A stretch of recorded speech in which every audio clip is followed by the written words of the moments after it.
Hi കൂട്ടുകാരെ, എല്ലാവർക്കും നമസ്കാരം. ഇന്നത്തെ നമ്മുടെ വീഡിയോ നല്ലൊരു ലഞ്ച് ബോക്സ് റെസിപ്പിയാണ്. ഈസി ആയിട്ട് തന്നെ തയ്യാറാക്കി എടുക്കാൻ പറ്റും. അതുപോലെ തന്നെ നല്ല സ്വാദിഷ്ടമായിട്ട് തന്നെ നമുക്ക് കഴിക്കാനും പറ്റും. അതും കുക്കറിൽ വെച്ചിട്ടാണ് നമ്മൾ ഈ റൈസ് തയ്യാറാക്കി എടുക്കുന്നത്. കുക്കറിൽ ഒറ്റ വിസിൽ കൊണ്ട് വളരെ സ്വാദിഷ്ടമായ നല്ലൊരു ലഞ്ച് ബോക്സ് റെഡി. നമ്മുടെ കുഞ്ഞുങ്ങൾക്ക് ഒരുപാട് ഇഷ്ടത്തോടു കൂടി തന്നെ തയ്യാറാക്കി കൊടുക്കാൻ പറ്റിയ നല്ലൊരു റെസിപ്പിയാണ്. എല്ലാവരും ട്രൈ ചെയ്ത് നോക്കണേ. എല്ലാവരും വീഡിയോ കണ്ട് ട്രൈ ചെയ്ത് നോക്കണം. ട്രൈ ചെയ്ത് നോക്കിയിട്ട് നിങ്ങൾക്ക് ഇഷ്ടപ്പെടുവാണെങ്കിൽ നമ്മുടെ ചാനൽ ഒന്ന് ഫോളോ ചെയ്യാൻ മറക്കല്ലേ. അതുപോലെ വീഡിയോയെക്കുറിച്ചുള്ള അഭിപ്രായങ്ങളും കമൻസ് ആയിട്ട് അറിയിക്കാനും മറക്കല്ലേ. നിങ്ങൾ തരുന്ന ഓരോ വാക്കുകളുമാണ് മറ്റുള്ള ആൾക്കാരിലേക്ക് നമ്മുടെ വീഡിയോ എത്തപ്പെടുന്നതും. അപ്പോൾ എങ്ങനെയാണ് വളരെ എളുപ്പത്തിൽ രുചികരമായിട്ടുള്ള ലഞ്ച് ബോക്സ് റെസിപ്പി തയ്യാറാക്കി എടുക്കുന്നതെന്ന് നമുക്ക് വീഡിയോയിൽ കണ്ടു നോക്കാം.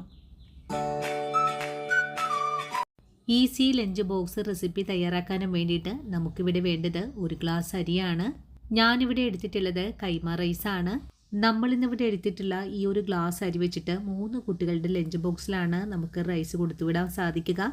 ഇനി നമുക്ക് അരിയെ നല്ലതുപോലെ ഒന്ന് കഴുകിയതിന് ശേഷം ഇതുപോലെ വെള്ളം ഒന്ന് വാലാൻ വെച്ച് കൊടുക്കാം. അരിയുടെ വെള്ളം വാലാൻ വെച്ച് കഴിഞ്ഞാൽ പിന്നെ നമുക്കിതിലേക്ക് വേണ്ടിയിട്ട് 1 സവാള ഒന്ന് പൊടിയായി കട്ട് ചെയ്തത്, 1 പച്ചമുളക്, അതുപോലെ കുറച്ച് കറിവേപ്പില, 1 ചെറിയ തക്കാളി, 1 6 അല്ലി വെളുത്തുള്ളി കൂടെ കട്ട് ചെയ്ത് വെച്ചിട്ടുണ്ട്. നമ്മുടെ കുഞ്ഞുങ്ങളുടെ ഇഷ്ടം അനുസരിച്ച് ഇതിലേക്ക് വെജിറ്റബിളൊക്കെ കുറച്ച് ചേർത്ത് കൊടുക്കാവുന്നതാണ്. ഞാനിപ്പോൾ വളരെ സിമ്പിളായിട്ട് തയ്യാറാക്കി കാണിക്കുന്നത് കൊണ്ടാണ് ഒന്നും തന്നെ ചേർക്കാത്തത്. ഇനി നമുക്ക് വളരെ എളുപ്പത്തിൽ തന്നെ റൈസ് തയ്യാറാക്കാൻ തുടങ്ങാം. ഇതിനായിട്ടൊരു കുക്കറിലാണ് നമ്മുടെ ഇന്നത്തെ പാചകം ചെയ്യാൻ പോകുന്നത്. അടുപ്പിലേക്ക് വെച്ച് കൊടുത്തിട്ടുള്ള കുക്കർ ഒന്ന് ചൂടായി കഴിഞ്ഞാൽ നമുക്കിതിലേക്ക് ഒരു 2 സ്പൂൺ അളവിൽ വെളിച്ചെണ്ണ ഒഴിച്ചു കൊടുക്കാം. കൂടെ തന്നെ 1 സ്പൂൺ അളവിൽ നെയ്യ് കൂടെ ചേർക്കാം. നെയ്യ് ഇപ്പോൾ നല്ലതുപോലെ ചൂടായി വന്നിട്ടുണ്ട്. ഇതിലേക്ക് കട്ട് ചെയ്ത് വെച്ചിട്ടുള്ള സവാളയാണ് ആദ്യം ചേർത്ത് കൊടുക്കേണ്ടത്. സവാള ചേർത്ത് ഒന്ന് സോഫ്റ്റായി വരുന്നത് വരെയും നമുക്കൊന്ന് വഴറ്റിയെടുക്കാം. 1 മിനിറ്റ് കൊണ്ട് തന്നെ നമ്മുടെ സവാള നല്ല സോഫ്റ്റ് ആയിട്ടൊക്കെ വാടി വന്നിട്ടുണ്ട്. ഇതേ ഒരു പാകമായാൽ പിന്നെ നമുക്കിതിലേക്ക് നമ്മൾ കട്ട് ചെയ്ത് വെച്ചിട്ടുള്ള തക്കാളിയും പച്ചമുളകും കറിവേപ്പിലയും വെളുത്തുള്ളിയും കൂടെ ചേർത്ത് കൊടുക്കണം.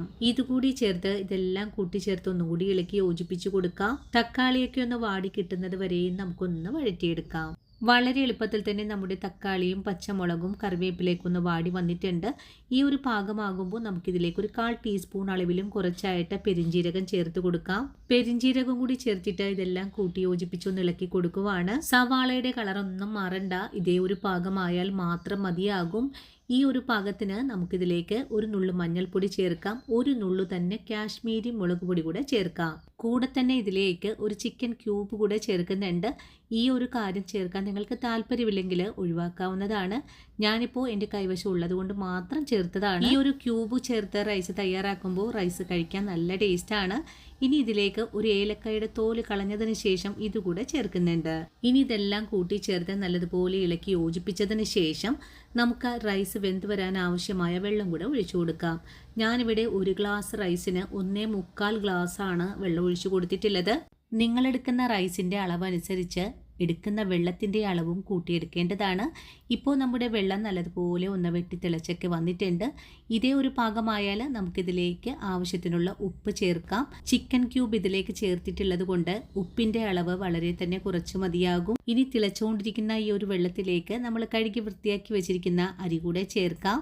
അരി ചേർത്ത് കഴിഞ്ഞാൽ 1 നുള്ളു ഗരം മസാലപ്പൊടി കൂടി ചേർത്ത് കൊടുത്തിട്ട് നല്ലതുപോലെ ഇളക്കി ഒന്ന് യോജിപ്പിച്ച് കൊടുക്കാം.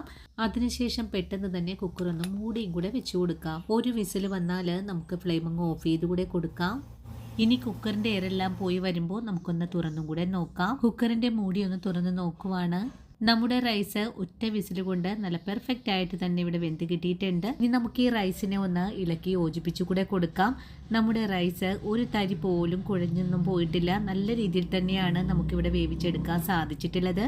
വളരെ എളുപ്പത്തിൽ തന്നെ തയ്യാറാക്കി എടുക്കാൻ പറ്റുന്ന നല്ല ടേസ്റ്റി ആയിട്ടുള്ളൊരു റൈസാണ്. ഇനിയിപ്പോൾ നമ്മുടെ കുഞ്ഞുങ്ങൾക്ക് മാത്രമല്ല നമുക്കെല്ലാവർക്കും ഇഷ്ടപ്പെടുന്ന നല്ല സ്വാദാണ്. നമ്മുടെ വീട്ടിൽ വരുന്ന ഗസ്റ്റുകൾക്ക് വളരെ സിമ്പിളായിട്ട് തന്നെ ഉണ്ടാക്കി കൊടുക്കാനും പറ്റുന്ന നല്ലൊരു റെസിപ്പി കൂടിയാണ്.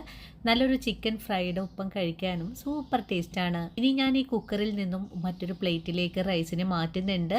നമ്മുടെ റൈസ് അടിയിലൊന്നും പിടിക്കാതെ നല്ല രീതിയിൽ തന്നെ നമുക്കിവിടെ വേവിച്ചെടുക്കാൻ സാധിച്ചിട്ടുണ്ട്. അപ്പോൾ ഇന്നത്തെ നമ്മുടെ വീഡിയോ ഇത്രയേ ഉള്ളൂ കൂട്ടുകാരെ. ഈ ഒരു വീഡിയോയും കണ്ടിട്ട് എൻ്റെ കൂട്ടുകാരൊന്ന് ട്രൈ ചെയ്ത് നോക്കണം. നമ്മുടെ കുഞ്ഞുങ്ങൾക്ക് ഇഷ്ടത്തോടു കൂടി തന്നെ കഴിക്കാൻ പറ്റിയ നല്ലൊരു റെസിപ്പിയാണ്. ഈസി ആയിട്ട് തന്നെ നമുക്ക് ഇത് ഉണ്ടാക്കിയെടുക്കാൻ സാധിക്കും. ഈ ഒരു വീഡിയോയും എൻ്റെ കൂട്ടുകാർക്ക് ഒരുപോലെ തന്നെ ഇഷ്ടപ്പെട്ടു, പ്രയോജനകരമായി എന്ന് തോന്നുവാണെങ്കിൽ തീർച്ചയായിട്ടും നമ്മുടെ ചാനൽ ഒന്ന് ഫോളോ ചെയ്യണേ. അതുപോലെ വീഡിയോയെക്കുറിച്ചുള്ള അഭിപ്രായങ്ങളെല്ലാം കമൻസ് ആയിട്ട് അറിയിക്കാനും മറക്കല്ലേ. നിങ്ങൾ തരുന്ന ഓരോ വാക്കുകളുമാണ് മറ്റുള്ള ആൾക്കാരിലേക്ക് നമ്മുടെ വീഡിയോ എത്തപ്പെടുന്നതും. ഇനിയും നല്ലൊരു വീഡിയോ ആയിട്ട് നാളേക്ക് ഓടിയെത്താം. അതുവരെയും ഒത്തിരി സ്നേഹത്തോടെ വീണ്ടും കാണാം.